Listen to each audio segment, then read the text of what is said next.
ఆయన అంటోంది అదే.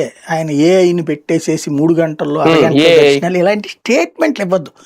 దేవుడి విషయంలో మీరు ఎలాంటి అతి ప్రకటనలు చెయ్యొద్దు. అసాధ్యమైన పని.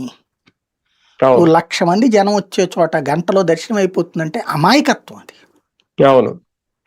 అది ఆయన ఉద్దేశం. ఒక ఆస్పెక్ట్ నాకు అర్థమైంది.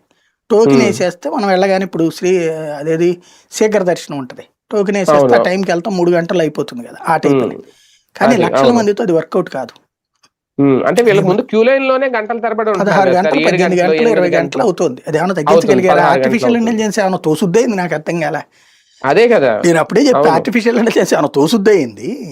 ఇదివరకు ఒక ఈవో గారు ఉన్నప్పుడు ఇట్లాగ అదేది మన ఇవి ఉంటాయి చూడండి, స్టేర్ కేసులు, అదే ఈ సూపర్ మన షాపింగ్ మాల్స్ లో ఉంటాయి నడిచే మెట్లు, అవేదో ఏర్పాటు చేయడానికి రెడీ అయ్యారు. ఇంకోటి మన మూవింగ్ ప్లాట్ఫామ్ అట. అంటే పిచ్చి పిచ్చి పనులు చేయొద్దని చెప్పా నేను అప్పుడు జెమినీలో ఎట్రిగా ఉన్నా. అలా పిచ్చి పిచ్చి పని చేయకండి, మనం ఎగ్జిబిషన్ పోవట్లేదు, దేవుడికి దండం పెట్టుకోవడానికి వెళ్తున్నాం. అక్కడ మనం చేయగలిగేది ఏంటంటే భక్తుడికి సాధ్యమైనంత తక్కువ సమయంలో దర్శనం, అక్కడ క్యూ లైన్ లో ఉన్నప్పుడు అంత భోజనం పెట్టడం, వీలైనంతగా వసతి ఏర్పాటు చేయడం. ఇప్పటికీ వసతి లేవు.